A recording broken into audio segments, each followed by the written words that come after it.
तो इसलिए हमें दिशा ठीक ना मिलने से हम भ्रमित हो गए और परमात्मा से दूर होते चले गए, और परमात्मा से दूर होकर के हम विकारी बन गए। तो हमने क्या त्यागना है? बीड़ी, शराब, मांस, तंबाकू को परित्याग करना है। चोरी, ठगी, जारी, लूट, खसोट, डाके, इनको त्यागना है। ये हमने त्यागने पड़ेंगे। उसके बाद जो हमारे ऊपर 4-5 और विकार लगा रखे हैं काल भगवान ने, काम यानी विषय वासनाएं, क्रोध, मोह, लोभ, अहंकार, ये जीव के बस का नहीं कि इनको त्याग सके। बीड़ी, शराब, मांस, तंबाकू, चोरी, ठगी हम त्याग सकते हैं। इनको नॉर्मलाइज करने के लिए काम, क्रोध, मोह, लोभ, अहंकार, इसके लिए परमात्मा ने तरीके बताए हैं, विधि बताई है, इसका ट्रीटमेंट बताया है कि सत्संग विचार सुने, उनके ऊपर पूरा विचार करे, अर्थात ज्ञान। दूसरा भक्ति भगवान की, तीसरा दान। तो इससे क्या होता है? हमारे अंदर जो विकार हैं वो नॉर्मल होते चले जाते हैं। क्रोध भी कम हो जाता है, थोड़ा बहुत होता है तो वो सीमित सा रह जाता है, और पहले ज्यादा हो जाता था। भक्ति करने से इसमें इतना अंतर आता चला जाता है, और धीरे धीरे ये बिल्कुल जरा सा रह जाएगा, थोड़ी सी फूफा रह जाएगी। अब मन को ज्ञान रूपी रस्से से बांध दिया जाता है। ज्ञान रूपी, तत्व ज्ञान रूपी रस्से से मन को बांध दिया जाता है। जैसे कोई शरारती पशु है, बैल है, भैंस है, गाय है, उसको टाइट बांध दिया जाता रस्से से, तो वो उससे आगे हानि नहीं पहुंचा सकती। उस रस्से की रेंज में ही वह ऐसे सर सुर मार कर अपनी फूफा कर लेगी, लेकिन हानि नहीं पहुंचा सकता वो पशु। ठीक इसी प्रकार इस मन पशु को इस तत्व ज्ञान रूपी रस्से से परमात्मा बांध देता है। इसकी आदत तो है ऐसी फूफा बकवाद करने की, ओछी मंदी सोचने की, लेकिन ये ज्ञान रूपी रस्सा इसको सीमा पार नहीं करने देता, इसलिए हानि नहीं कर सकता आपकी। ये सब ये ज्ञान से ही रहेगा। अगर ज्ञान आप नहीं सुनोगे, सत्संग सुनने नहीं आओगे, या घर पे बैठ के सीडी वगैरह कैसे टेका दी नहीं सुनोगे दिन में या दूसरे तीसरे दिन, तो ये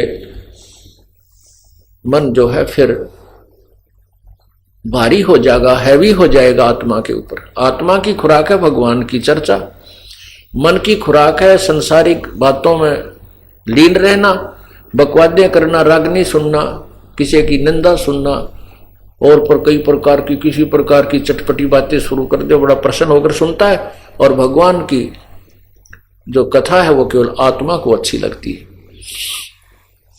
जब आत्मा तगड़ी रहेगी तो मन आत्मा के साथ रहेगा। एक बार गरीबदास साहिब जी, ये किसान थे, अपने घर बैठे थे, तो उनका एक किसान ही शिष्य था। वो आकर कहने लगा, महाराज जी आपके विचार सुनते हैं तब तक तो ये मन कति दुब का बैठा रहता है, सारी आंवर ले है। ठीक है महाराज जी, सही कह रहे हैं, बिल्कुल ऐसे करूंगा। और यहां से बाहर जाते इसकी वही वाईफाई हो जाए, तो जाते ही वही विचार इसके नो के नो कर्म उसी तरह खेचा तानी रखे, इसका के समाधान हो प्रभु। तब उन्होंने बताया कि आपके पास 2 बैल हैं। हाँ जी। एक बैल दूसरे को मारता है, चारा भी नहीं चरने देता है। तो वो कहता है, किसान बिल्कुल सही कह रहे हो जी, तो आप क्या करते हो दूसरे बैल को चारा चराने के लिए?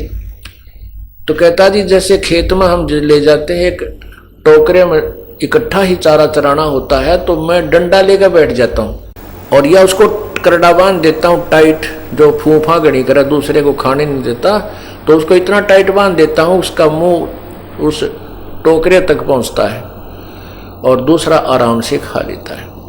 तो इसलिए परमात्मा कहते हैं ये मन और आत्मा 2 इकट्ठे जोड़ रखे हैं इस काल भगवान ने। ये 2 बैल है। अब ये मन जो है खुला चरकर तगड़ा हो गया, और ये तगड़ा होकर के आत्मा को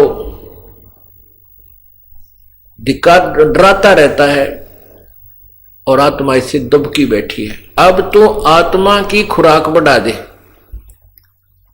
जैसे समझदार हाली क्या करता है कि जो दूसरे पशु को एक बैल तंग करता है तो उसकी खुराक कम कर देता है, उसकी बढ़ा देता है, तो वो तगड़ा हो जाता है।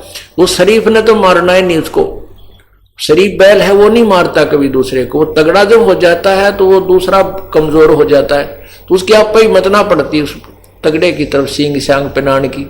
तो इसी प्रकार परमात्मा कहते हैं कि जब तुम आत्मा की खुराक बढ़ा दोगे या मजबूत हो जाएगी, तगड़ी हो जाएगी, फिर ये मन इसके अनुकूल होने लग जाएगा। मन इसको आत्मा इसको घसीट लेगी, अपने साथ घसीटती रहेगी और अन्य मार्ग पर नहीं जाने देगी। अभी ये आत्मा को घसीट ले जाता है, अपनी मर्जी चलाता है। इसलिए पुण्यात्माओं, सत्संग में आने से ज्ञान होता अपने को कि हमने क्या करना चाहिए।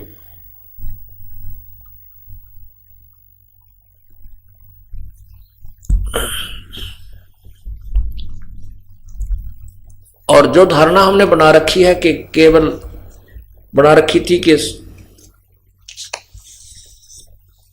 मोक्ष तो वही प्राप्त करते हैं जो घर त्याग जाते हैं, ऐसा कुछ नहीं है।